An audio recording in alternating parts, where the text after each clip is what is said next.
Brazil यात्रा का चौथा एपिसोड ओबेराबा सिटी से करीब 10 मिनट की दूरी पर बने ओमिया फार्म पर बेस्ड है। इस फार्म को एक वीडियो में समाना आसान नहीं, इसलिए ओमिया फार्म पर सीरीज आएगी, तो हर बात को अच्छे से देखना और समझने की कोशिश करना कि ब्राजील में गिर गौपालन कैसे और किस मकसद के साथ किया जा रहा है। एपिसोड शुरू करने से पहले आपसे कहूंगा, ब्राजील सीरीज के वीडियो ज्यादा से ज्यादा शेयर करें। जो लोग चैनल पर पहली बार आए हैं वो माटी इंडिया को सब्सक्राइब करें और वीडियोस को लाइक जरूर करें। हाँ, हेबेयू फार्म का हमेशा की तरह शुक्रिया, जिनकी वजह से ब्राजील विजिट हो सकी। चलिए अब शुरू करते हैं आज का episode.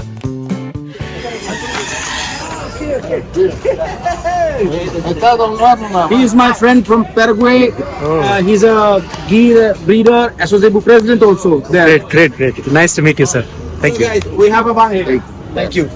Look at it. Vamos, ¿quieres? बहुत ही अच्छा, बहुत हाई जेनेटिक्स का गीर का फार्म है।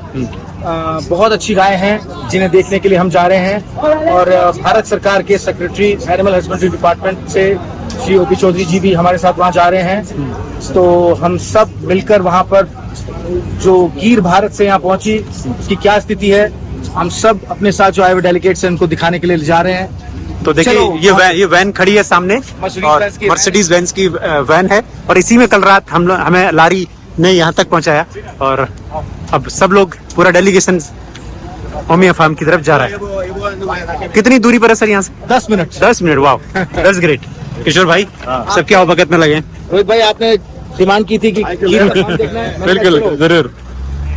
देखिए कृष्णमोहन भाई साहब, देखिए पूरे जोश के साथ। और अमित भाई इधर बैठे हैं। देखिए फोटो लेना भाई। ये देखिए अंदर का नजारा है, और सब लोग बड़े एक्साइटेड हैं फार्म में जाने के लिए। अपना पहला फार्म टूर है। पहला फार्म टूर। अपना भाई साहब मदन मोहन जी उधर सबको होस्ट कर रहे हैं। लारिसा ने एक वीडियो बनाया है, उसमें कौन सा हिंदी सॉन्ग डालूं मैं? कर चले हम फिरा।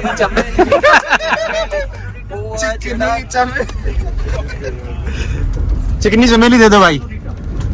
एक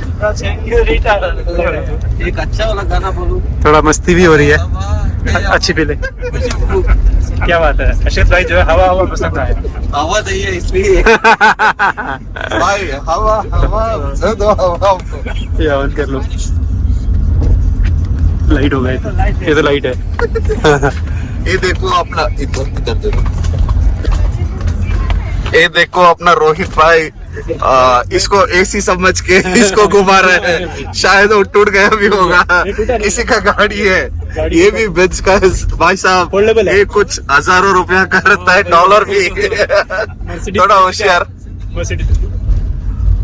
और अपना देवा को देखो, मशहूर ब्रीडर, इधर बहुत ब्रीडिंग करने आ गया। From Rajkot, Indian from Rajkot introduce करने आया। राजकोट में बहुत। नीलेश भाई जो है सुबह से सिर्फ कह रहे फार्म। तो नीलेश भाई की ख्वाहिश पूरा हो गया अपने मदन जी के तरफ से।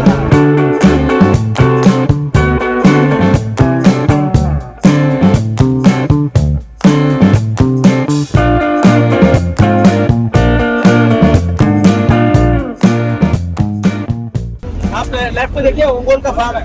राइट देखो, अंगोल का।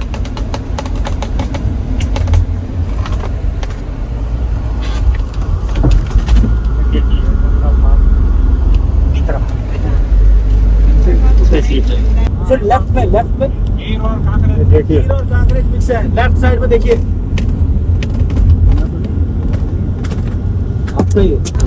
ब्राजील की सबसे बड़ी खूबी यही है कि बड़े ग्रेजिंग लैंड। ओमिया फार्म में हम लोग पहुंच गए। ओमिया फार्म,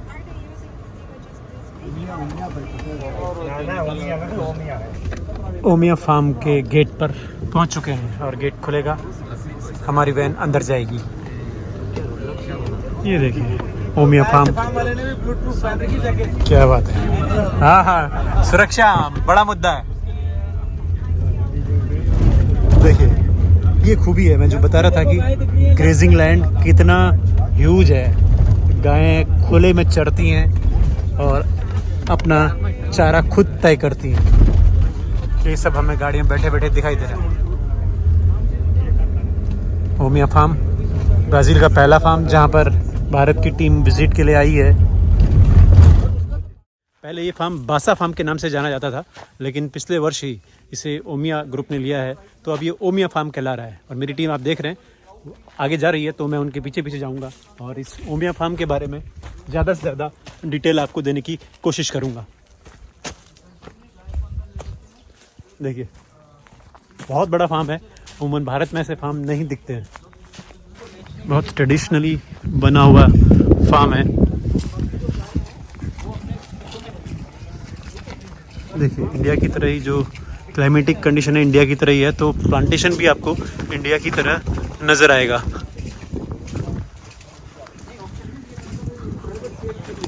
ऑलमोस्ट हर तरह का प्लांट इंडिया की तरह आपको दिखाई देगा। ये देखिए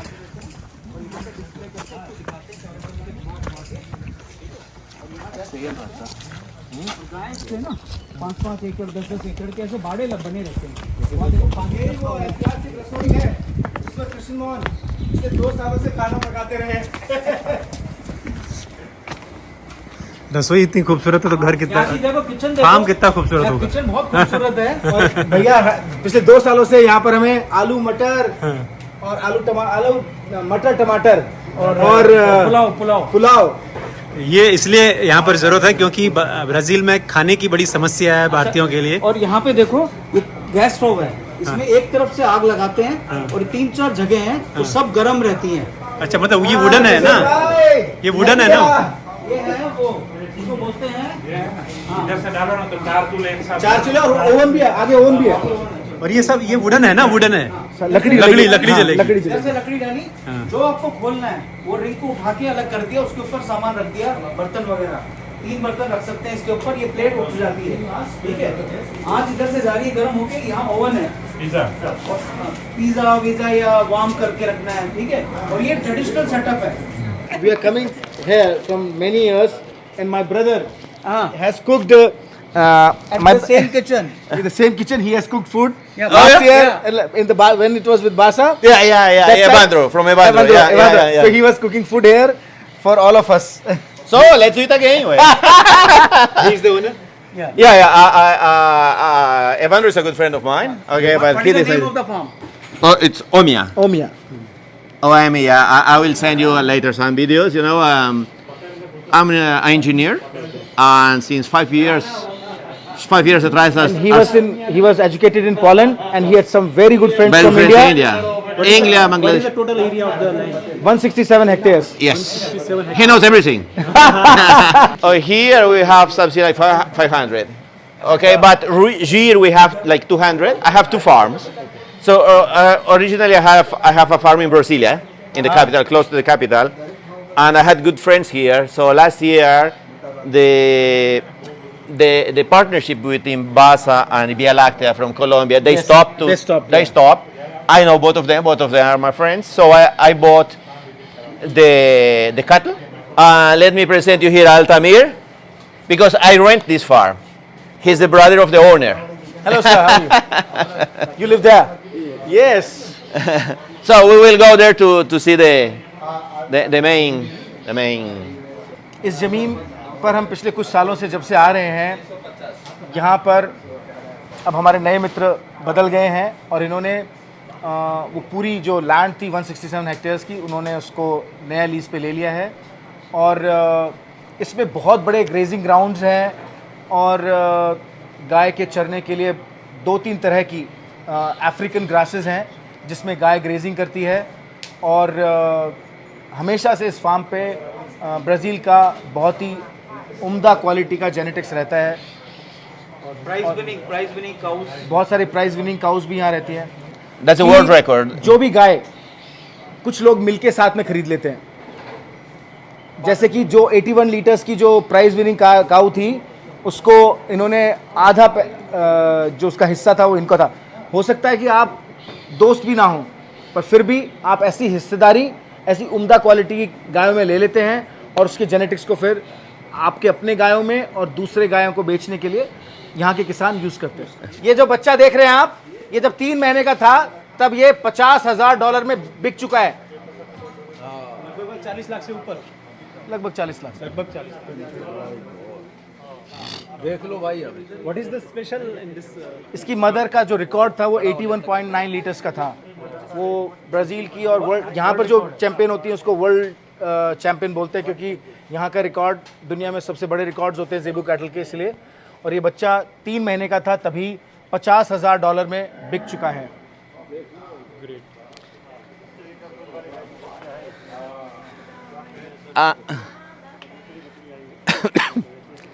And now you will see this cow.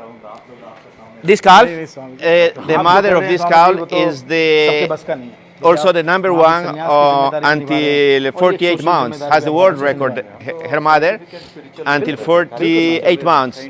With, I think, 45 months, she gives 64 liters on the first. So this is Broinha, is the name of the mother. Yeah, sure.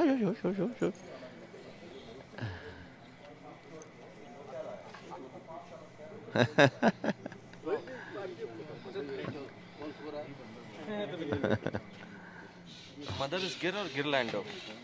The mother is Gir. Gir. Pure Gir? POI? Sorry? Is that POI? Pure origin of India? Yes, pure. All of them are pure. Any genetic modified? No. It's like with 60 days pregnant, you know. Okay. I couldn't have the risk to lose the pregnancy, you know. Both are, how months old are they? Both of them? Carlinhos, que idade tem? 8 months. 8 months. Yeah. Both are sold? Here is Jaguar, and here is Teatro. It Teatro. belongs to this farm or? No, both of them are already dead. Okay. They are a little bit old. Semen- Okay, the mother of this calf that has the world record has the same father than the other one. Okay. That's Teatro da Silvania.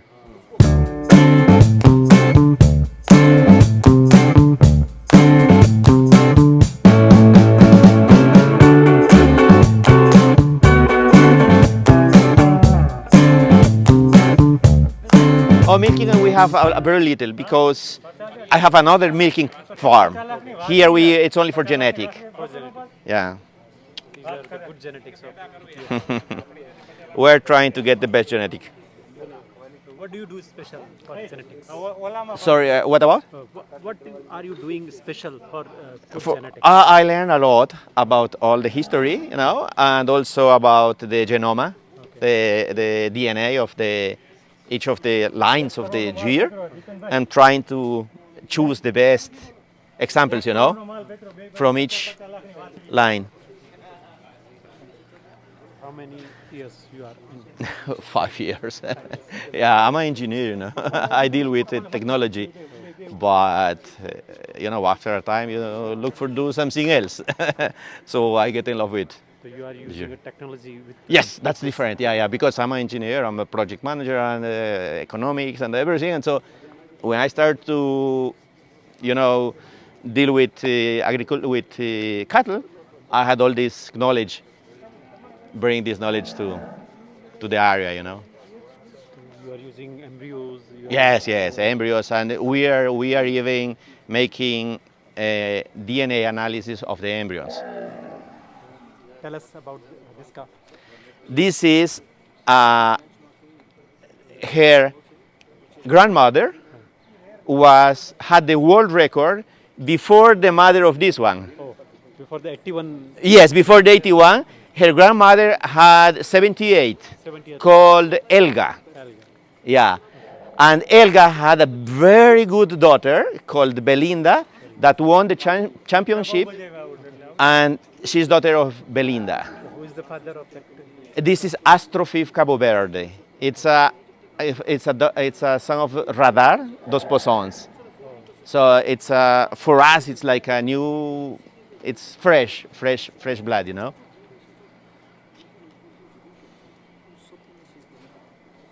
This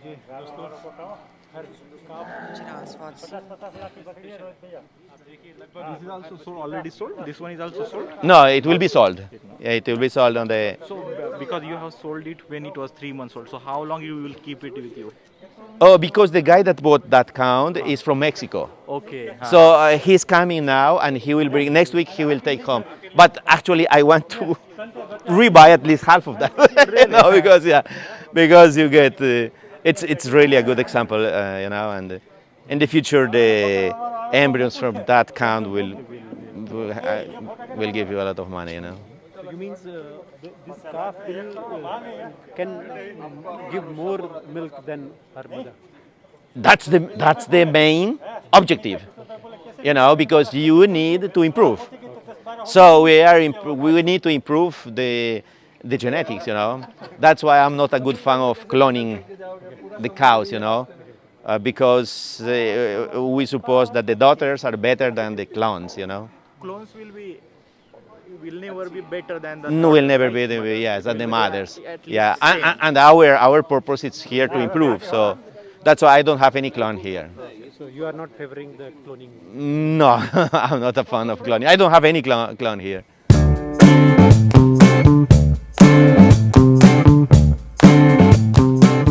अगले episode में आप ओमिया farm की गायें देखेंगे, पूरे farm का tour लेंगे। इस फार्म के बारे में हर डिटेल आप जानेंगे। गाय इस ओपन एरिया में आ चुकी हैं। अभी आपको कुछ इंतजार करना होगा।